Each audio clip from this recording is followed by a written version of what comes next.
Let's look into Earth in 2026, shall we?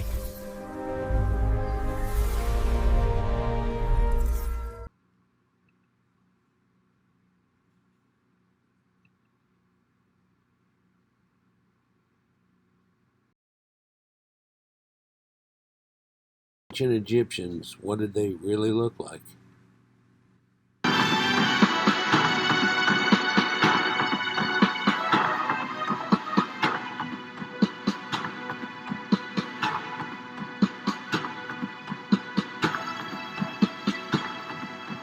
So that's a common Mediterranean type.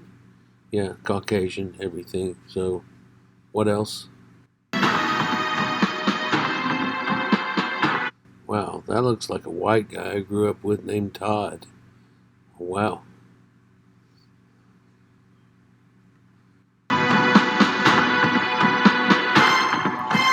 And that looks like Chad himself. So this is what the ancient Egyptians looked like. Well, this is what the Middle Kingdom type looked like.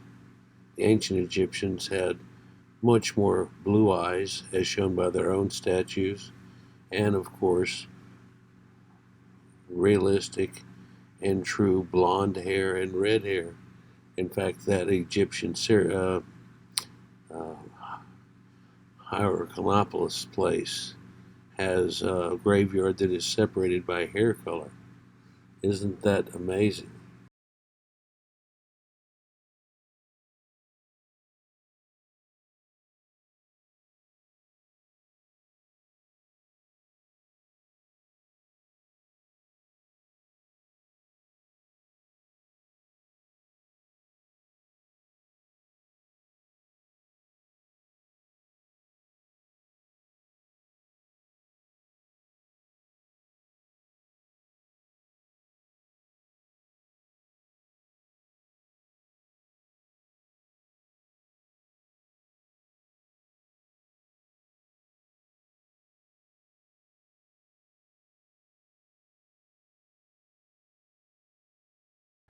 Egypt's fourth dynasty is over 4,500 years old.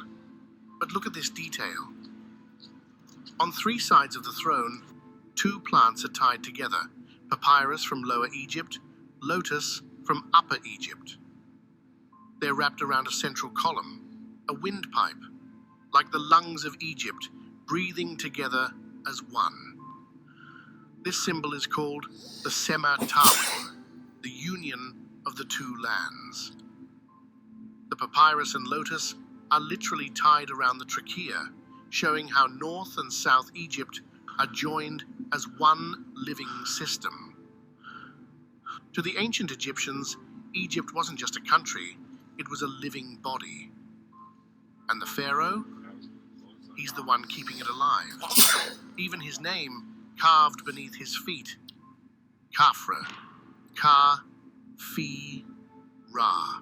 meaning shining as Ra, the sun. Fourth Dynasty pyramid builders. God. That's why this statue isn't just art, it's power carved in stone.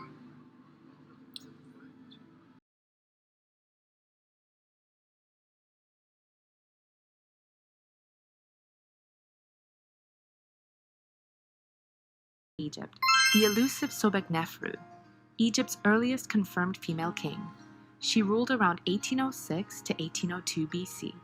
Her name translates to the beauty of Sobek, or she who is the beauty, or perfection, of Sobek. Then there was Hatshepsut, the female king who sailed the Red Sea. Her name means foremost of noble women. She reigned around 1479 to 1458 BC. Then along came Nefertiti. Her name means the beautiful one has come. Many scholars believe she ruled as pharaoh, under the name Neferneferuaten, around 1330 BC. Then there was Tawosret, the last of her dynasty. From the house of Ramses the Great, she rose to kingship around 1191 to 1189 BC. But after her death, Egypt fell into chaos, and her legacy was erased. And finally, Cleopatra VII, who ruled from 51 to 30 BC. The name history never forgot, the last ruler of ancient Egypt as we know it.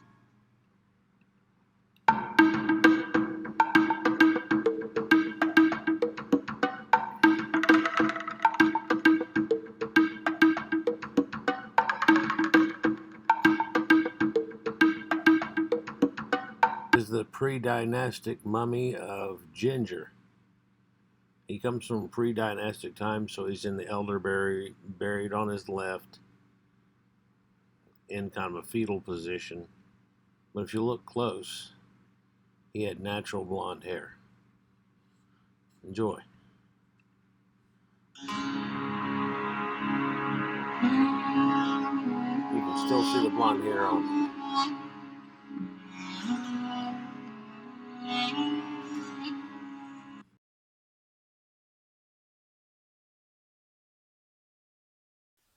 Soon I will bitch slap the Nehasu again.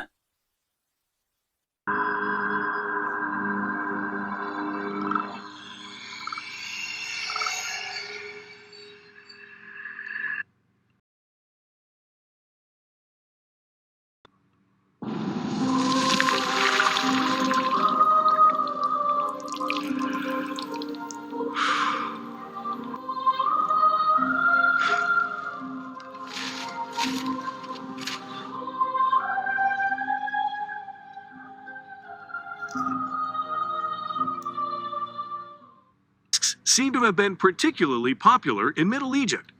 They develop, of course, from Egyptian traditions, but appearances could be strongly individualized, and Roman fashions of hairstyle, dress, and jewelry were followed to varying degrees. This mask is very similar to a group from Mer and almost certainly came from that site. The woman is represented as if lying flat upon her bier. She wears a long Egyptian-style wig made of plant fibers, a deep red tunic with black clavi, stripes, and jewelry that includes a lunula, crescent pendant, and snake bracelets. At the lower edge of her tunic are 2 holes, which were used for attaching the mask to the mummy. Plaster masks.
Deep within the Valley of the Kings, in a tomb never intended to hold her, lay one of the most powerful women ancient Egypt ever produced.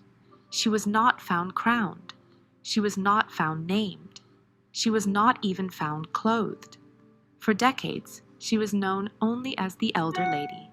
And yet, she was one of the most powerful women of Egypt's 18th dynasty. This is the story of Queen Tai. In 1898, the French Egyptologist Victor Loret descended into the tomb of Amenhotep II, KV 35. What he found was not one burial, but many. Centuries after its sealing, this tomb had been reopened by ancient priests and transformed into a refuge, a hidden cache for royal mummies rescued from rampant tomb robbery. Kings and queens of the 18th and 19th dynasties were gathered here, rewrapped, labeled, and stacked together in quiet desperation. But one chamber stood apart. In a small side room lay 3 bodies, separated from the rest. 2 women, and between them, a boy. No coffins, no names, only linen draped loosely over naked forms. The older woman was immediately striking, small in stature, yet unmistakably regal. Her left arm was raised across her chest, the royal pose reserved for queens. Her hand was clenched, rigid, as though still gripping something precious. Her face was serene, delicate, almost peaceful, and framing it, astonishingly, was her hair. Long, wavy, reddish-brown, natural hair, not a wig. Even after 3 millennia, it retained a softness that unsettled those who saw it. She was called the Elder Lady, and for years, no one knew who she truly was. But before she was hidden in linen, before she was displaced and unnamed, who exactly was Queen Tai? She was born to parents Yuya and Tuya in the provincial city of Akhmim, known to the ancients as Ipu Apu.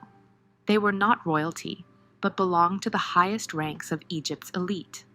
Although long-standing theories propose that Tuya may have been a descendant of Amosa Nefertari, lending Queen Tai a distant thread of royal ancestry, but this connection remains unproven. No inscription or genealogy currently confirms it. Some Egyptologists once wondered whether Tai's father, Yuya, might have come from beyond Egypt's borders, noting the unusual spellings of his name and the striking features of his mummy. From this, a handful of theories took flight, suggesting that Tai's political confidence and perhaps unconventional religious outlook reflected foreign ancestry as much as force of character. Yet modern scholarship has grown more cautious. An increasing number of researchers now place Yuya and his family firmly in Akhmim, arguing that his name bears no true linguistic markers of foreign origin, and that Tai's influence needs no exotic explanation. Power, in her case, was homegrown. So how did Tai become the wife of Amenhotep III? We cannot say with certainty, though some have suggested that Tai's family connections at court, her father Yuya's proximity to royal power, her mother Tuya's standing within elite cult circles, placed her within the young king's orbit from an early age. Others have wondered whether her marriage reflected a deliberate political choice, a union with a powerful noble house rather than a royal bloodline, securing loyalty at the heart of the court. What we can say is this: Tai appears as great royal wife almost from the very beginning of Amenhotep III's reign. Their marriage is generally placed around 1390 BC, when Amenhotep was still a young king, likely in his early teens, and Tai herself was probably of a similar age. Whether the marriage took place just before his accession or shortly after remains debated, but her status was never in doubt. From the outset, Tai was not a secondary consort raised in time. She was the great wife in full, named, honored, and displayed beside the king, often as his equal. Not diminished, not ornamental, the Egyptians understood that Tai was not a queen to be merely admired, but a woman to be acknowledged, a presence within the machinery of power itself. Her name traveled far beyond Egypt's borders. Foreign rulers knew her, addressed her directly, spoke to her as one speaks to authority. From Mitanni, from Babylon, and from courts across the eastern Mediterranean, diplomatic letters named Queen Tai, asking of her wellness, not as an afterthought, but as a recognized force within the royal household. In fact, it was this close relationship with Mitanni in particular that once led some earlier scholars to speculate that Queen Tai herself may have had ancestral ties to the region, a theory encouraged by the frequency with which her name appears in international correspondence. Yet, as we have seen, this idea has steadily lost favor. As previously stated, modern Egyptology tends, at least for now, to place Tai's ancestry firmly within Egypt itself, rooted in Akhmim and the elite families of Upper Egypt. Her prominence abroad was not the result of foreign blood, but of foreign recognition. She was influential not because she came from elsewhere, but because her authority reached everywhere. This was Egypt at the height of its international splendor: gold flowing north from Nubia, alliances binding kingdoms across deserts and seas. And at the center of it all stood Tai. What's more, her king, Amenhotep III, ensured that Tai's status was not just written, but cemented in stone too. Queen Tai and Amenhotep III are believed to have had at least 6 daughters and 2 sons. For many years, the future seemed secure. Their eldest son, Thutmose, was the intended heir, groomed for kingship, educated for rule. His name appears in inscriptions, and his early prominence suggests a life once full of promise. Then, quietly, he disappears from the record. It becomes clear that regal frame and the extraordinary cascade of reddish-brown hair, still soft, still unmistakable. It would be modern science that would give the elder lady back her historical legacy, as within the tomb of the boy king Tutankhamun, archaeologists found something profoundly intimate: a lock of hair, carefully placed inside a miniature coffin inscribed with the name of his grandmother. When that hair, Queen Tai, now identified, and her body itself tells the rest of her story. Queen Tai died in middle age, likely between 40 and 50 years old. In death, she measures around 4 feet 7 inches in length, though shrinkage and disarticulated feet suggest she stood closer to 4 feet 11 inches in life, small in stature, yet unmistakably regal. Her mummy is remarkably well preserved for its age. The face remains serene, the features delicate, framed by that extraordinary fall of natural reddish-brown hair. Her left arm is raised across her chest in the royal pose, the hand clenched as if once holding an object long since torn away. Her right arm lies alongside her body, one finger missing, a quiet testament to ancient disturbance. There is damage to her torso, almost certainly inflicted by tomb robbers in antiquity, but no clear evidence of disease or trauma sufficient to explain her death. No cause can be determined. She seems, simply, to have faded from life as queens sometimes did, not in spectacle, but in silence. Now look at that auburn hair. This is Queen Tia, or Tai, as she's known. Queen Tia, one of the most powerful queens of ancient Egypt, wife of King Amenhotep III and mother of King Akhenaten. She was not just a queen, but a woman of great influence in the royal court.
Rebrought to life, the great Ramses, or Ramses II, It'll show him as the old man that he died at approximately 92 years, but other forms too of him being younger and so on. Enjoy.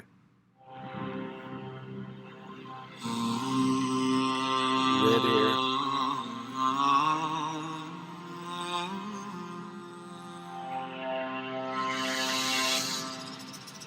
During his heyday, when he was younger, red hair.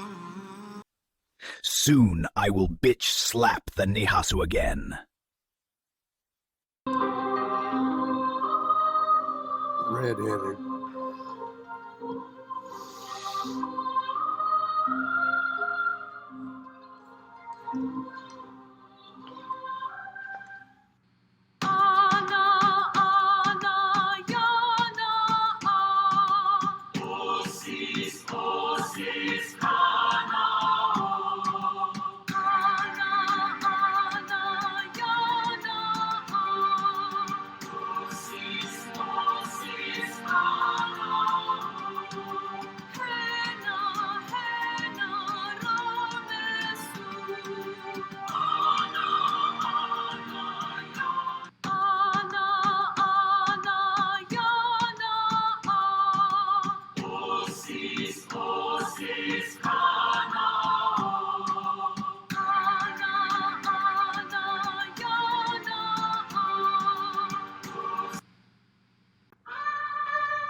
Thousands of years ago, this small child was carefully placed inside a coffin, wrapped in fine linen by the ancient Egyptians who believed that death was not the end, but the beginning of a journey to the afterlife.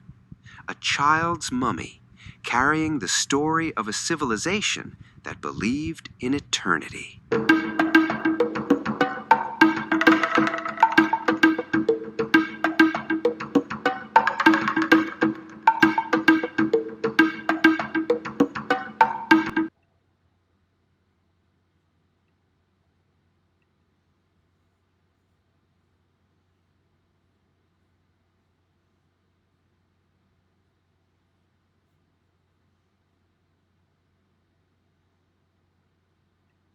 You can see it gave her one blue eye in the old recreation there on the statue, but here they've given her both eyes back as blue. Looks kind of strange, but they give her some facial marks here that look a little older or a little worn, let's say. This is what she would have looked like without her Egyptian regalia.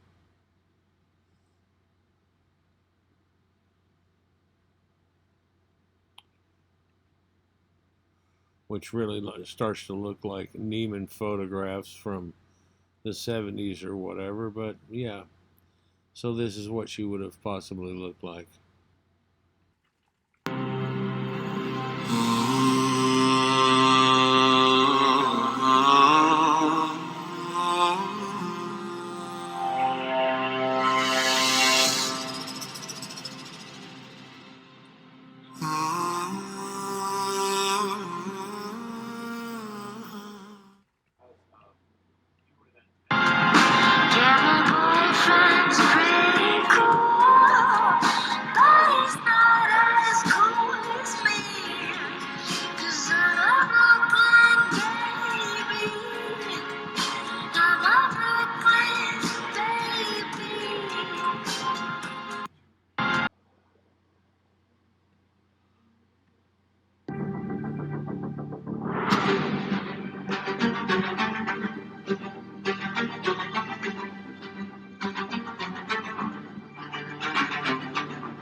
This is the beauty of Lulan from China.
This is Baketaman, the daughter of Ramses.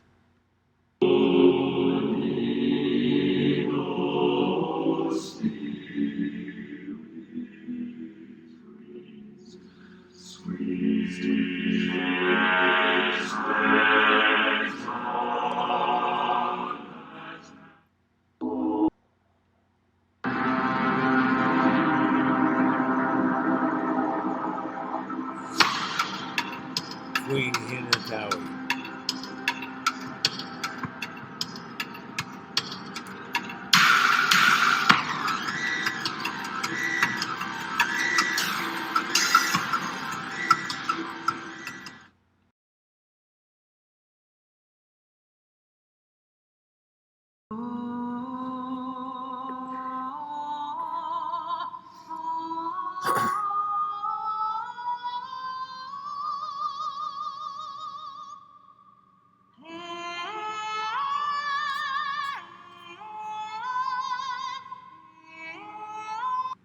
This is the seated scribe, one of the most remarkable statues of ancient Egypt. It dates back more than 4,500 years and depicts a royal scribe seated, ready to record the words of the pharaoh.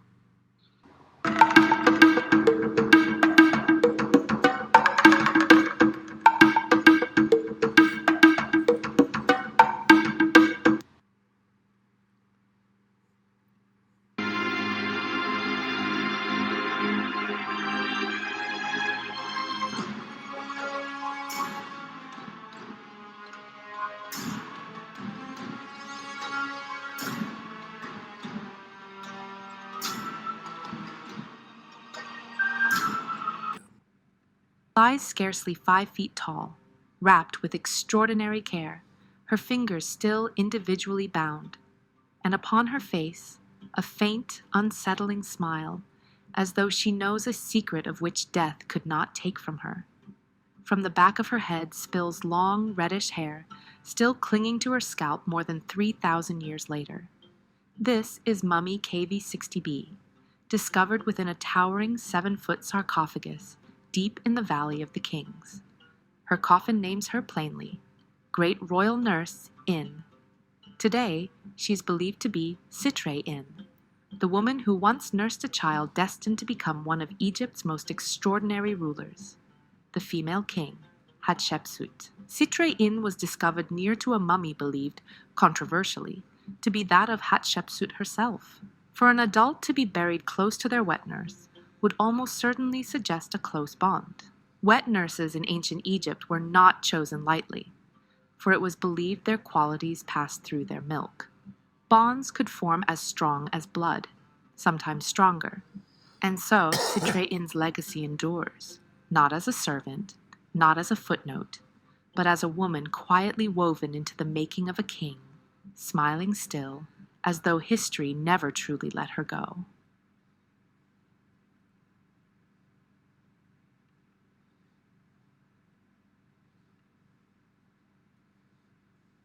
Still, as though history. This is what an ancient Egyptian looked like. Quite amazing.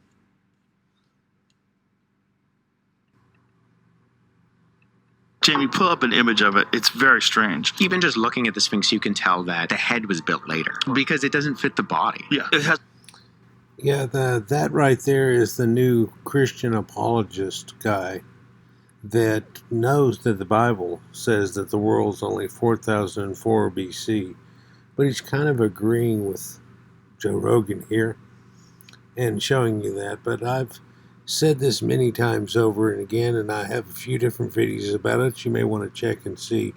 This head was put on later and carved to where it is, and now it's been painted over with a fresh layer of concrete and everything to redo it. And they've replaced all these stones here on the side of it because it's eroded away real bad and gouged and everything. And so they've redone the paws and much of the side and so on. But it got recarved. There are some images from proto-dynastic times, one of which I'll show you right here. On the Narmer palette itself, it shows this representation, but it doesn't have a Nemes hairdress. It just looks like the common Egyptians of the time.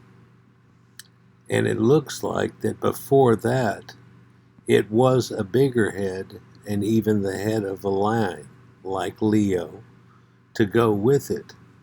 And that wouldn't make so much sense until you figure out, well, if it has all this erosion pattern they're fixing to talk about, that had to go on for a few thousand years of heavy rain. And the last time they had heavy rain was in the proto-dynastic times. That's what formed Egypt after. So in that same breath, you'll realize that, well, if it has that water erosion that Robert Schoch shows, and John Anthony West and others, and people agree with that, and that's what it has to be. Even the Christian apologist is agreeing with it here. It shows you that it had a different form before, and then before it must have been Leo. And the 3 pyramids come out like the belt of Orion. Well, if you look up in the sky at night, you can see Leo here in the belt of Orion and so on. And I showed an older video now, 4 or 5 years ago. It showed you there's a few other constellations laid out by ancient cities. Some were in effect, and some have long since just come to ruin. In fact, a hexagram pattern running across the Levant area, and stuff that goes all the way back to the time of Göbekli Tepe and before. So, at the time I felt silly somehow saying that there was civilization before civilization. But once you find out about Göbekli Tepe, it really shows you something was going on before. And just like the ancient Sumerians, and I can show you that they knew trigonometry and all those things. So it wasn't just like, well, they had a wheel and they started farming. No. They had advanced irrigation and all kinds of things. But they don't want it to act like that, because to go with your Bible, you're supposed to believe that Fred Flintstone was stupid And nobody was alive at 4005 BC. That's when Adam and Eve got created. So a lot of these things just ruin timelines. But hey, the reality is things just keep getting older, don't they? Let's continue with this. Much less erosion. And when Robert Schoch from Boston University, the geologist that started doing work on the water erosion, he's like, it's vertical fissures that come from thousands of years of rainfall. And the last time there was like significant rainfall in the Nile Valley like that was 9,000 years ago. So you're dealing with thousands of years before that of rain to achieve that kind of erosion. So that pushes back that ancient civilization by 14,000 years, which is crazy, isn't it? At least. Yeah. But that new Christian apologist really doesn't have anything to stand on anymore, does he? Are we going to start going with, oh, we're wrong about this story? And yeah, the flood story got taken by the Sumerians, and Moses' birth story was the birth story of Sargon and Akkad. No, by the way, this is all Caucasian mythology, and they don't mention Oriental people or Sub-Saharans or anybody. In fact, Noah landed in the Caucasus Mountains, so really it's just all mythology.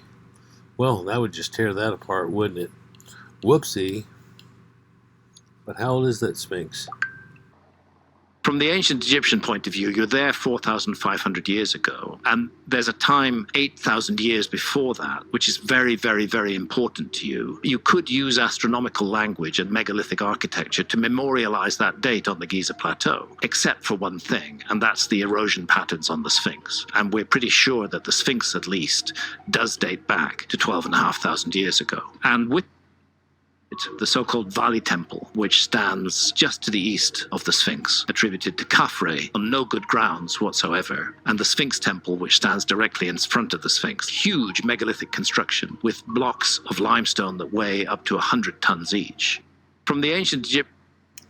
Yeah, so my quick thoughts on this, I have lengthy thoughts on this.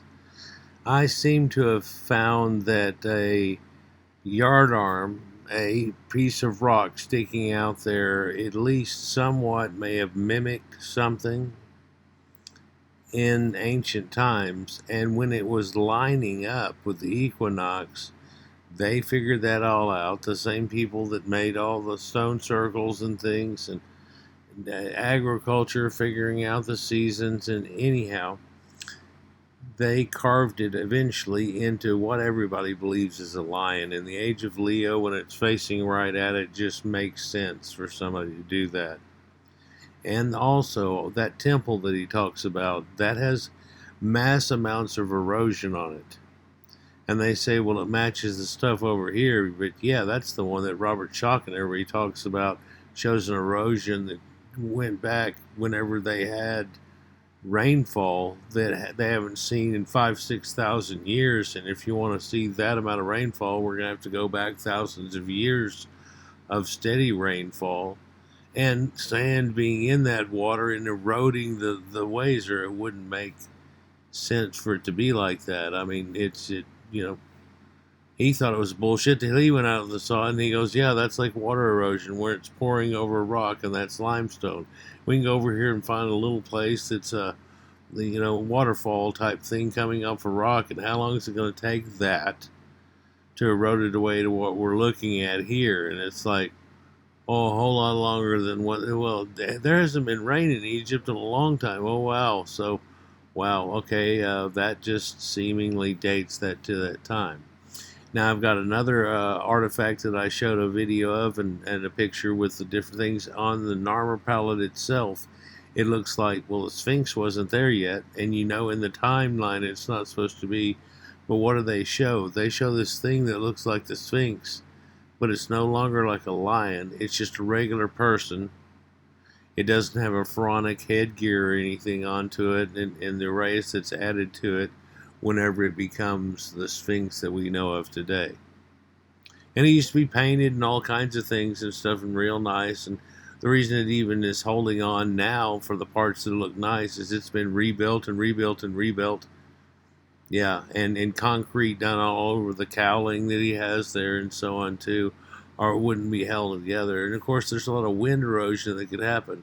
But the oddity is that trenching along, and I've done a video about it saying, well, no matter where you are, you take that chunk of rock there with the Sphinx in it, you take the Sphinx out, you take that place and you put it in Wyoming, and you go da da da, and they go, looks like the Amerindians built a kind of square hole here, and it must be back from 10,000 years ago because that's when they had rain in this time. And it's like, okay, you're fine with that. Now let's scoot it over here to Egypt. And they're like, oh, no, we got it all figured out. And it's like, maybe not quite.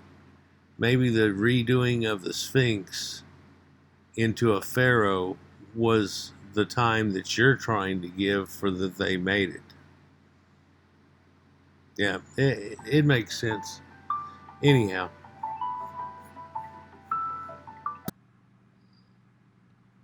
Tutankhamun's great-grandmother still has silky, tousled, golden yellow hair and gold sheet sandals adorning her mummified feet. This is Thuya, one of the most beautifully preserved women of Egypt's 18th dynasty. Her bloodline helped shape one of the most famous royal families in history. Thuya was the mother of Queen Tai, grandmother of Akhenaten, and great-grandmother of Tutankhamun. Thuya died around the age of 50 to 60. Her mummy measures at around 4 feet 9 inches and still shows double-pierced ears, linen-packed eyes, and beautiful, long, wavy hair. In life, she held sacred titles: Singer of Hathor, Chief of the Entertainers of Min and Amun, and Superintendent of the Harem of Min and Amun. A noblewoman from Akhmim and wife of Yuya, she became the matriarch of a dynasty, the quiet grandmother behind pharaohs, queens, and revolution. Tutankhamun's great-grandmother still has silky, tousled, golden yellow hair. I am Ramses. I was a redhead in my youth. Nehasulai.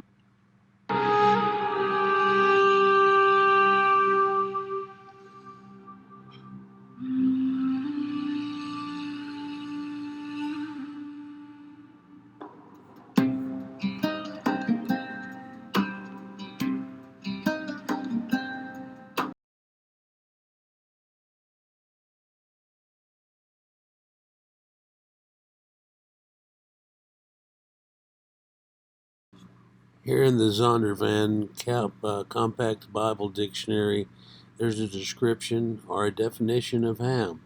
Noah's kid.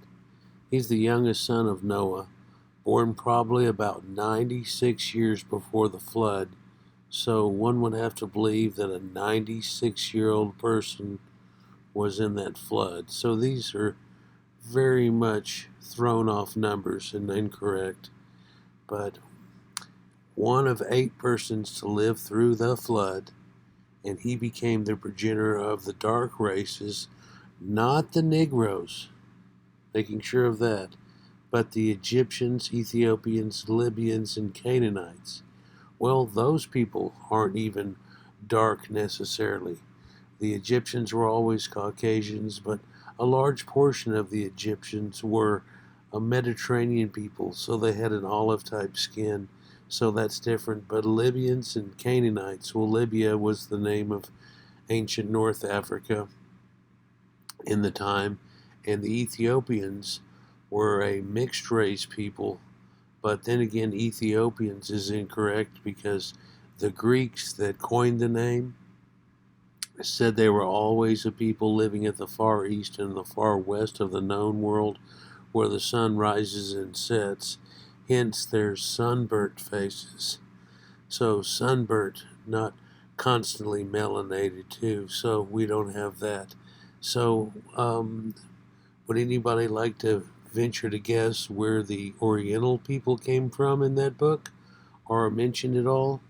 Or Eskimos or Amerindians or anything? Or is this all just a mythology of the Caucasian people that invented it in the first place? Oops. This 8,000-year-old skull shows you what they looked like back then, with a little discretion on the haircut, and this was found near Stockholm, Sweden.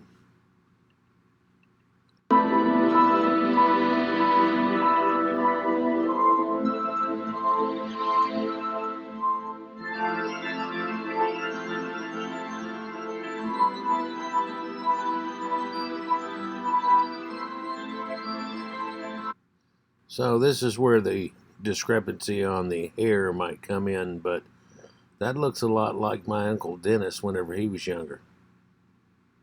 Yeah, so...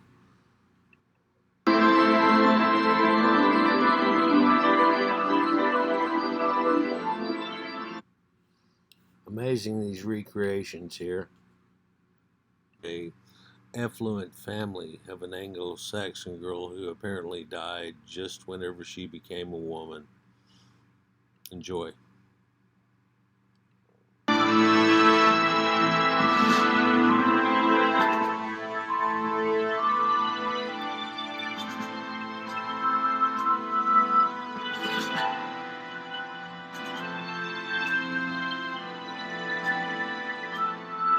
Stage skeleton given a recreation, and this is something like what Cheddar Man was supposed to be.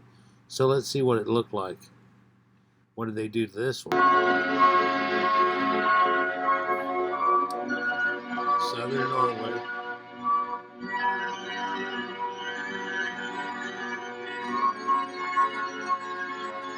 Recreation. Oh. So why is he just olive skinned, like everybody said up until then and after, and not painted with shoe polish? Because that was a bullshit scam on you. Did you believe it? The only problem I'm having with this is all of these people are supposed to have blue eyes also, but a different gene that runs such. And they know it for a fact. That's the reason Cheddar Man even had it. Isn't that strange? Yeah, right there.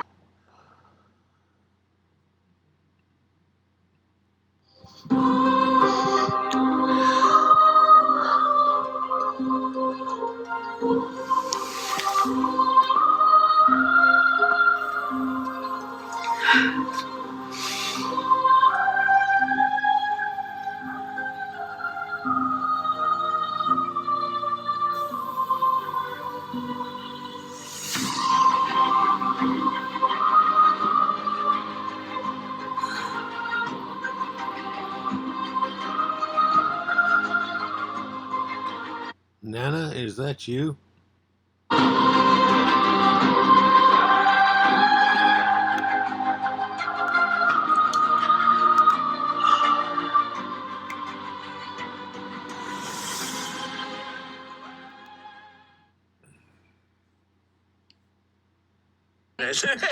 Anyway, but these must remember that's the 5th century.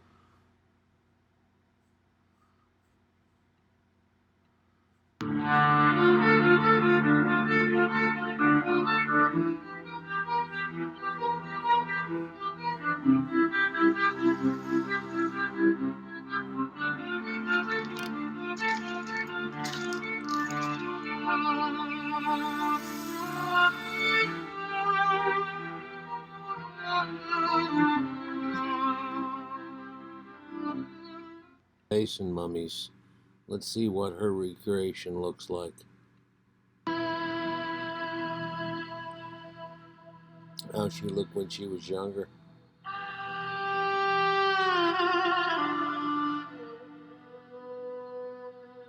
she looked in an older age.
another Red Bull.